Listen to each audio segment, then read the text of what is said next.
I get frustration from a certain perspective. The iPhone 16 Pro Max looks the same as the iPhone 15 Pro Max, but after spending a week or so with Apple's newest iOS phone, I can assure you that there are significant and noticeable differences, including some that will forever change the way you use an iPhone.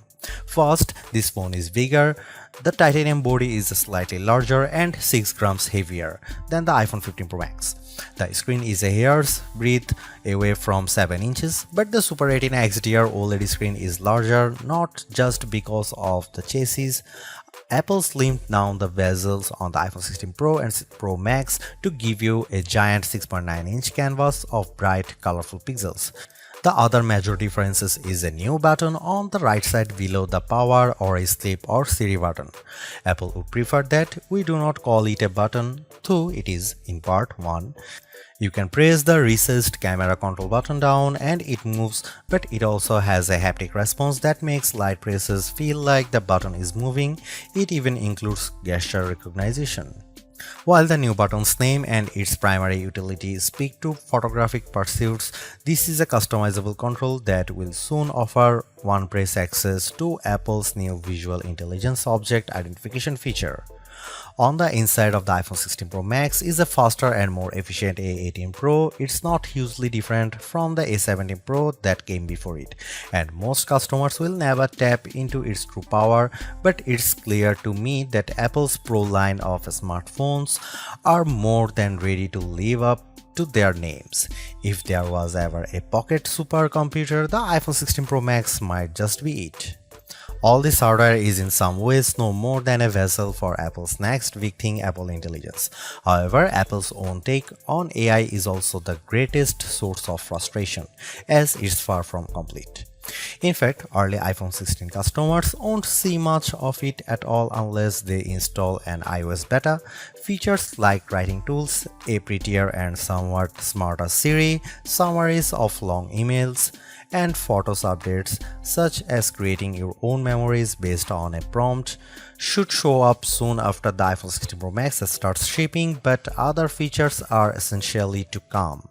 There is no image generation, Genemojis, ChatGPT integration, or support for languages other than English, and Siri has yet to display any of its existing personal context capabilities, which might be Apple's secret weapon when it comes to winning the AI battle. Siri with Apple Intelligence will eventually be able to use what it knows about you from all your information on the phone to better help you get answers and get things done. All of this might show up this year or it might be next year, and that fact puts a little damper on my iPhone 16 Pro Max enthusiasm. If you are not buying this new iPhone for Apple Intelligence, then allow me to direct your attention to the formidable camera array. While it's not entirely new, there is a new and faster sensor behind the 48 megapixel main fusion camera, and the ultrawide makes a leap from 12 megapixel to 48 megapixel. The 5x optical zoom is mostly unchanged, as is the 12 megapixel true depth selfie camera. There are, however, myriad new imaging and even audio tricks that I'm certain every iPhone 16 Pro Max owners will love. There's 4K 120fps videography that can, via a new speed tool, be stopped down in increments to give your videos a truly cinematic feel. There are also new audio mix tools that, in certain environments, can add studio quality to audio that wasn't captured with a microphone. Apple has also added some new image styles and undertone controls that I'm not sure will get as much use as Apple would prefer. If you are asked to me, the choice between the base iPhone 16 and the iPhone 16 Pro Max is simple. You gain a ProMotion display, a 5x zoom camera, and Apple's most powerful mobile chip.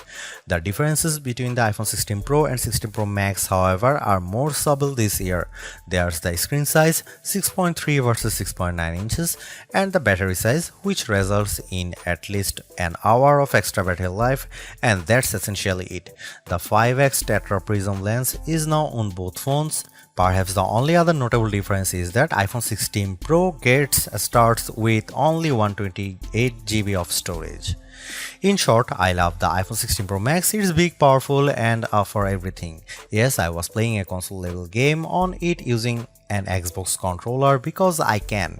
It takes lovely photos that, even if you choose not to try out, the new styles and undertones are clear and color accurate. Apple Intelligence, which I accessed by installing iOS 18.1 developer beta, is a nice start with some cool features, but it's not yet a compelling reason to upgrade. I feel similarly about the camera control button. Don't get me wrong, I like the new button and I think it's full of untapped potential, but there's almost a bit of competition now between the 1-year-old action button and this new, arguably more sophisticated one. Those who buy any of the new iPhone 16 models will probably get a lot of use out of the camera control button and wonder how they used their iPhone without it. In the meantime, the action button might sit unused until Apple eventually shows it the door. The iPhone 16 Pro Max was announced at the Apple Glow Time event on September 9, 2024 and it's shipping from September 20. This is a larger phone with more screen, more power, AI and a brand new camera control button, but it still costs the same as last year's iPhone 15 Pro Max in the US and UK. It's actually a little cheaper in Australia. I'm not arguing that $1,199 for a 256GB iPhone is cheap, but at least Apple didn't raise any price hike by $100. Apple also made a point at this year's iPhone 16 launch event of talking about some big trade-in deals. Its point, I think, was that you probably won't be paying full price for these phones. The virtually identical iPhone 16 Pro costs $999 but starts with half the storage space. If you like big screens and want a reasonable amount of storage for all that 4K 120fps video, you probably want to choose the iPhone 16 Pro Max. The iPhone 16 Pro Max is available in natural titanium, white titanium, black titanium and desert titanium, which is the color of my test unit. I still prefer the black. It might seem like Apple's phone design strategy is now why mess with a good thing. In some ways, that's true. The iPhone 16 Pro Max doesn't stray far from the aesthetic first established with the iPhone 12, but also carries forward the myriad challenge made over the last few generations, like the smoothed out edges and new action button which replaced the silent switch on the Pro models last year. Its dimensions are close to those to the iPhone 15 Pro Max but enlarged by a few millimeters here and there. The 16 Pro Max is 163mm by 77.6mm by 8.25mm and weighs 227 grams. That's 6 grams heavier, 3.1mm taller, and 0.9mm wider than the iPhone 15 Pro Max. If you are comfortable holding and using the iPhone 15 Pro Max, I suspect you will have no trouble with the iPhone 16 Pro Max. I can't say the new phone felt substantially larger in my hand, but I do notice the difference in screen size. The bottom edge features microphone and speaker perforations, along with a USB-C port that, with the right cable, can support Thunderbolt 4 data transfer speeds. There's also a speaker slot along the very top edge of the display. Together with the bottom edge speaker, this phone can produce undistorted room-filling sound. Highs are sharp, mids are strong, and bass is good for the device size. Button placement is mostly identical to last year, with the volume buttons and action button on one side and the larger power or sleep or CD button on the other side. They are joined, however, by a new button, camera control, roughly the same size as the power button. The camera control button is a multi-purpose control that can recognize physical presses and lighter presses to enable haptic response and gestures. It offers instant access to the camera and with those other presses and gestures to various virtual millimeter lenses and camera settings. The materials and build quality are once again excellent. Apple used grade 5 titanium on the body over a graphite-clad aluminum substructure. Apple has also upgraded its ceramic shield, which may make it less susceptible to cracks and scratches, although I was quite careful with my 1TB desert titanium test unit, so I can't say for certain if this is the case. Okay, I did get it wet, purposely running the IP68 rated iPhone 16 Pro Max under a garden sprinkler. It was fun to watch the screen activating as it was touched by 1,000 tiny fingers when it was just water droplets, but the phone was otherwise unmoved and unharmed by the deluge. Sometimes I wonder how Apple might say its next screen technology. Will it add duper to it so it becomes super duper Retina XDR display? I mean, it may have boxed itself into a corner, but Apple skirted the issue this year by leaving its iPhone display technology pretty much untouched. This is a giant screen 6.9 inches achieved through a combination of a slightly larger chassis and pleasingly thinner bezel. There are more pixels than last year. The iPhone 16 Pro Max screen is 2868 by 1320, while the iPhone 15 Pro Max is 2796 by 1290. There's more pixels but not a higher density. This is still 460 ppi and so falls behind the Samsung Galaxy S24 Ultra's QHD Plus display, at least on the ppi front. Apple also didn't mess with the dynamic island, which remains a useful and fungible information peel in the upper portion of the screen. It houses Face ID, depth sensors, and a 12 megapixel true depth camera. The camera takes excellent selfies and is my go-to for biometric unlocking. While the display's core specs haven't changed, they are worth noting. It's a white color gamut screen that supports HDR. True Tone always on display means you can see a less saturated version of your lock screen without unlocking the phone. 2000 nits of peak brightness outdoors and Pro Motion. Speaking of which, everything I did on the iPhone 16 Pro Max looked fantastic. I don't even notice the dynamic island when it's inside one of my games, and streaming videos via the likes of Netflix tends to crop out the cutout. I know everyone wants to talk about Apple Intelligence, but it's the changes to the core iOS 18 platform that will have the biggest impact on your iPhone 16 Pro Max day-to-day use. Photos, for instance, has gotten a huge overhaul, and one that I'm not entirely sure makes it better. It's a situation of who moved my cheese, as many of your core features may have shifted or been replaced. The Photos app now defaults to search and collections, which might throw people who are expecting to see their photo library. Still, if they get used to using search for some natural language queries that yield useful image results, they might be pleasantly surprised.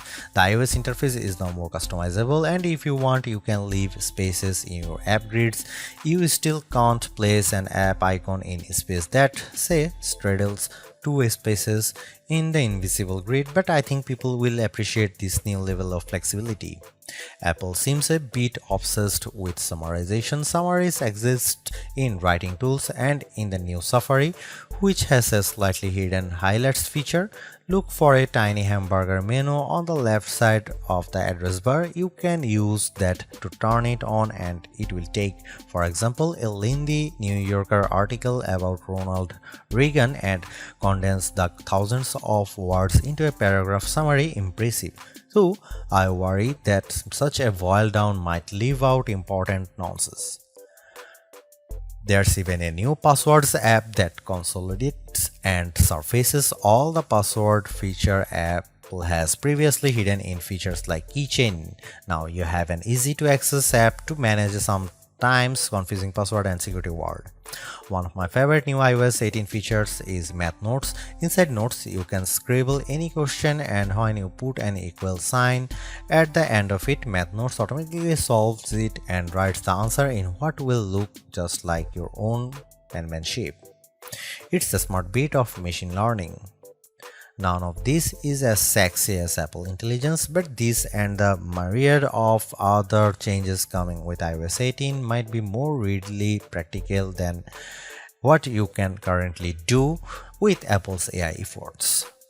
Apple's 13-year-old digital assistant has burst out of its floating bubble, and now when you summon it, takes over the whole screen. I switched between calling Siri by name and using a long press on the power button to call it, and each time the entire screen was encased in a beautiful multicolor glow. The display almost appears to flash when you press that button, and when you make your request, the screen pulses in response. Siri really seems more alive than ever. This, too, might be the most exciting part of the update. Apple Intelligence features that give Siri access to information about you on the phone to make its responses more contextually relevant are not here yet, nor are app insights that might help dig into applications to enable features and actions.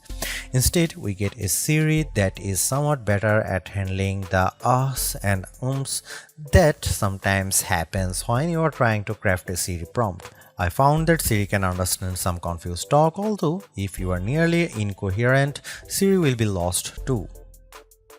Siri did well on some question and was effective at opening the FaceTime camera when I said I wanted to take a selfie. It also did well when I asked how I could share my Wi-Fi password, returning a concise step-by-step guide. One other nice Siri update is the text to Siri. All it takes is 3 taps on the bottom of the screen to open a Siri window in which you can type in your prompt. It's a nice, discreet way of getting the answer or help you need. Writing tools, which you can find when you type text in notes, emails, or messages, offers to make your writing better in a variety of ways. I'm a confident writer and communicator in email and messaging, so AI assistance in these tasks doesn't appeal to me. There are 2 millions who feel otherwise and may find these tools useful. I noticed how while writing tools offers to make your text more professional, concise, and friendly, it does a stellar job of never losing a misconstructing the meaning of your original text. Photos is where Apple Intelligence shines. The new cleanup option in Edit is effective at removing unwanted objects from phone. When I opened a photo and tapped the cleanup eraser icon, it immediately offered to remove a few people from the background of my photo. I wanted to keep them, so I choose an object I wanted to remove, drawing over it. Precision is not a necessity. I drew over parts of it and cleanup identified the complete object. When I took a picture of my wife at an outdoor restaurant, I noticed that you could still see all the cars parked behind her. I used cleanup to remove them one by one. It did a good job. In all, Apple Intelligence shows early promise, but compared Google Gemini and Galaxy AI, it seems a bit limited. Siri still doesn't have that open LLM feel where you could ask it almost any question or solve any problem. There is no AI image generation, not even the promised Gen emojis. It's still an English-only tool, and the promised third-party integration with ChatGPT and potentially Gemini have yet to materialize. It's a good effort, but this version of Apple Intelligence is not the one that will spark a billion upgrades. While Apple hasn't radically changed the iPhone's camera array, there are enough changes in hardware, software, and image processing, along with the aforementioned camera control button to make the imaging system feel fresh and new. On paper, we have just one notable megapixel upgrade, the 48 megapixel ultra-wide camera, which will not only improve wide-angle shots but has a measurable impact on macro quality. Still, even though Apple didn't squeeze a much higher pixel count into the main camera, it did upgrade the sensor and is promising much faster shutter speeds, and the autofocus is now enhanced with dual autofocus sensors. These are the kinds of incremental changes that should improve both the experience of using the quality delivered by the main camera sensor, but they are also hard to measure. More on that in a bit. The 12 megapixel 5x optical zoom is essentially unchanged from last year's iPhone 15 Pro Max. The biggest news here is found not on this phone but on its little brother, the iPhone 16 Pro, which also gets the tetra prism lens. Last year's Pro model was stuck with a just 3x optical zoom camera. Similarly unchanged is the 12 megapixel FaceTime camera on the front. Here are some camera samples of iPhone 16 Pro Max.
By every metric, the iPhone 16 Pro Max's new A18 Pro SoC is a beast. It outperforms the A17 Pro and Qualcomm's Snapdragon 8 Gen 3 in most benchmarks, while Apple isn't backing the CPU with as much memory as you might find in, for instance, a Google Pixel 9 or Samsung Galaxy S24 Ultra. The iPhone 16 Pro Max and its A18 Pro chip make good use of the 8GB it has. That the iPhone 16 Pro Max is essentially a mini computer in your pocket should surprise no one. Apple Silicon has provided ample power for everything from everyday productivity tasks to 4K video editing and AAA console gaming. The A18 Pro is no different, but in this case, we have an even larger canvas on which to enjoy its benefits. I'm not sure I could find a task this phone couldn't handle. If I have one criticism, it's that the phone does seem to get a bit warm during, for instance, gameplay and video editing in CapCut. I don't know if this is the graphite covered aluminum substructure more efficiently delivering heat from the chip to the body or the phone overworking. The good news is that this does not adversely impact performance or battery life. Call quality was good, and I am pleased to see that this is now a future-leaning platform with Wi-Fi 7 support. There's also Bluetooth 5.3 support and second-generation ultra-wideband. It helps in my Find My app, which I used when I purposely misplaced my new AirPods 4. In the US, the iPhone is now eSIM only, which I like, although some people miss the physical SIM card. I appreciate the ease of switching eSIMs from one phone to other and how easily the iPhone 16 Pro Max lets you switch between multiple eSIM numbers on the iPhone 16. The iPhone 16 Pro Max delivered some of the best Future Labs battery drain results I have seen. We got an average 16 hours of battery life on our tests, and anecdotally I saw between 14 and 17 hours depending on activity. That's impressive. Apple is finally supporting QI2 wireless charging technology and provided me with a new QI2 supporting MagSafe charger and a 30-watt charge adapter. The iPhone 16 lineup ships with a 60-watt capable USB-C cable but no charging adapter. Using those two accessories, I recharged the iPhone 16 Pro Max at 44% in 30 minutes. Apple claimed 50% in 30 minutes, so this is pretty close. A full charge took about 2 hours. One thing not a lot of people know is that with a standard USB-C cable, you can charge your AirPods or Apple Watch off the iPhone. The iPhone 16 Pro Max have everything we have come to expect in a year-over-year upgrade even without Apple Intelligence.